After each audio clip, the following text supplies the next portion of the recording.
Bom dia, amados irmãos. Você já parou para pensar que você pode estar sendo observado? Nos dias modernos, de fato, o ser humano ele está constantemente sendo observado por outros seres humanos. As ruas de São Paulo, as principais avenidas e ruas, elas possuem dispositivos filmadores, a maioria dos estabelecimentos possuem câmeras de segurança. Basicamente, todo brasileiro possui um dispositivo celular, um smartphone com câmera filmadora e muitas vezes em alta resolução. De fato, nós estamos constantemente sendo observados pelos homens, observados pela sociedade. Na vida cristã, as coisas não são tão diferentes. Na verdade, elas não são diferentes. Provérbios capítulo 15, versículo 3, as escrituras dizem que os olhos do Senhor, eles estão em todo lugar, contemplando os maus e os bons. Esse texto nos mostra um Deus que vê. Esse texto mostra um Deus e revela alguma coisa, inclusive, de quem é esse Deus que vê. Mas nós podemos observar aqui três características rápidas a respeito do olhar do Senhor. A primeira delas é que o olhar do Senhor é um olhar pessoal. A Bíblia diz que quem olha no texto é o Senhor. A palavra Senhor no hebraico aqui é Yahweh. É a mesma palavra que aparece, por exemplo, em Êxodo capítulo 3, quando Moisés é separado por Deus para libertar o povo de Israel do Egito, e ele preocupado com se o povo de Israel ia aceitar ou não, ele pergunta, se eles disserem ou perguntarem quem me enviou a vós, o que eu digo? Então Deus diz, diga para eles que o eu sou me enviou a vós. A palavra eu sou no hebraico é Yahweh. Isso revela um ser pessoal, um ser pactual, um ser que intervém na história. Deus é uma pessoa que possui vontade, intelecto e emoções. Ele é um Deus que se entristece quando nós fazemos coisas erradas, quando nós pecamos, e é um Deus que se alegra quando nós agimos com justiça. O olhar de Deus é um olhar pessoal. Deus não é uma energia, Deus não é uma força ativa, como ensinam muitos por aí. Deus é um ser pessoal que está observando e olhando o seu povo. A segunda característica é que a Bíblia diz que os olhos do Senhor estão em todo lugar. Portanto, o olhar de Deus, além de ser pessoal, é um olhar universal também. Não há um centímetro deste mundo em que Deus não esteja observando, meus irmãos. O salmista disse no Salmo 139, para onde me ausentarei, para onde me irei do teu espírito?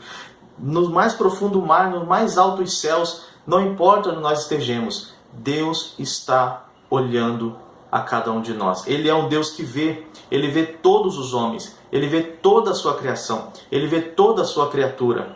Veja que também, além do olhar ser um olhar pessoal, além do olhar de Deus ser um olhar universal, o olhar de Deus também é um olhar moral. A Escritura diz que Deus contempla os maus e Deus contempla os bons.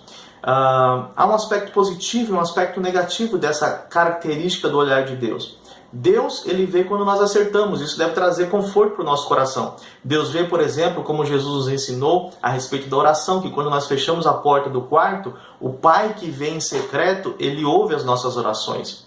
Deus viu, por exemplo, Agar quando estava no deserto, ela mesma chamou Deus de o Deus que vê. Então Deus vê as nossas tribulações, Deus vê as nossas perseguições, Deus vê os nossos sofrimentos, as nossas enfermidades, Deus vê as nossas lágrimas quando ninguém está vendo. Deus vê quando nós estamos passando por circunstâncias difíceis, que a igreja talvez não esteja ciente, que os amigos mais próximos não estejam cientes. Deus vê tudo aquilo que de alguma maneira nós estamos carecendo ou necessitando. Deus vê quando nós fazemos o bem, quando a Bíblia nos ensina que nós devemos fazer o bem com a mão direita, sem a mão esquerda saber. Deus vê tudo isso, mas Deus também vê quando nós falhamos. Deus vê quando nós mentimos. Deus vê quando nós escondemos, ocultamos pecados. Deus vê quem somos quando ninguém está olhando. Deus vê quem nós somos e como agimos diante de circunstâncias em que aparentemente as pessoas não estão vendo. Deus, ele se relaciona conosco pactualmente, pessoalmente. Deus se relaciona conosco universalmente. Mas Deus também se relaciona conosco e olha para nós de uma forma moral. Deus está nos vendo, Deus está vendo o nosso sofrimento, mas Deus também está vendo quando nós estamos falhando diante dele. Que isso sirva de consolo para os nossos corações e que sirva de estímulo para que vivamos uma vida íntegra diante dos homens, mas acima de tudo diante de Deus. Há um conceito que eu tenho dito para os irmãos, reformado, chamado corandeu, que quer dizer diante da face de Deus. Nós devemos viver com esse conceito incutido na nossa mente, de que o tempo todo nós estamos diante de Deus. Ele está o tempo todo nos contemplando, vendo o nosso comportamento, sondando os nossos corações, e isso deve ser uma motivação para que vivamos uma vida íntegra. Oremos. Senhor, nós queremos te agradecer porque o Senhor é um Deus pessoal, que contempla o seu povo, que vê o seu povo, que se relaciona com o seu povo. Te louvamos porque o Senhor contempla todas as coisas, em todos os lugares. E te louvamos também porque o Senhor contempla aquilo que é bom e aquilo que é ruim. Obrigado, Senhor, por se revelar a nós. Obrigado, Senhor, por trabalhar em nossos corações. Nesses dias tão turbulentos e difíceis, nós pedimos que o Senhor nos transforme dia após dia a sua imagem e semelhança, para que possamos glorificar o seu santo nome. Se conosco, abençoe a Igreja Presbiteriana do Parque São Domingos e o seu povo por toda a terra. Nós oramos em nome de Jesus. Amém. Deus abençoe, meus irmãos.